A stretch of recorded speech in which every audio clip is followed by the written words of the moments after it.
विद्यापीठ आहे. ते जर काही टीम म्हणून काम करणार नाही, त्यांनी शिकवलं, कोणीतरी पेपर सेट केला, कोणीतरी तपासला, कोणीतरी निकाल लावले, तर तुम्ही पास होणार ना. एकानेच जर का काम केलं तुम्ही पास व्हाल नाही. प्रत्येकाने त्याचं नेमणूक केलेलं काम करायलाच पाहिजे.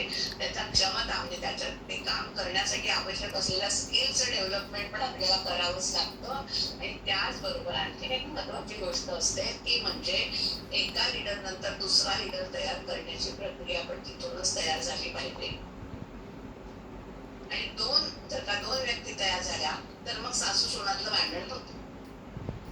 कारण ती सासू आतापर्यंत लीडर असते आणि नंतर दुसरी सून तयार व्हायला लागते ना लीडर व्हायच्यासाठी. मग पहिल्या लीडरला वाटतं अरे बापरे आपला तर पॉवर गेली आता, मग त्याच्यामध्ये त्यांची भांडणं सुटतात. पण चांगलं कुटुंब तेव्हा चालेल जेव्हा सासूने हळूहळू माघार घेतली पाहिजे, सुनेने हळूहळू सत्ता ग्रहण केली पाहिजे आणि सासूची जागा घेतली पाहिजे. तिच्या पद्धती वेगळ्या असतील, तिची धारणा वेगळी असेल, परंतु त्याचं जे मूळ उद्दिष्ट काय आहे तर कुटुंब चांगलं चाललं पाहिजे, चांगले नागरिक घडले पाहिजेत, आपल्या घरातली माणसं चांगली असली पाहिजेत, आपल्या घरातल्या माणसांना योग्य त्या गोष्टी योग्य त्या वेळेला आणि योग्य त्या प्रमाणात मिळाल्या पाहिजेत.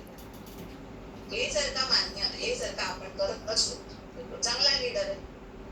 पण सासूला वाटतं मीच बरोबर, सुनेला वाटतं मी बरोबर, माझी सासू सत्ताच सोडत नाही.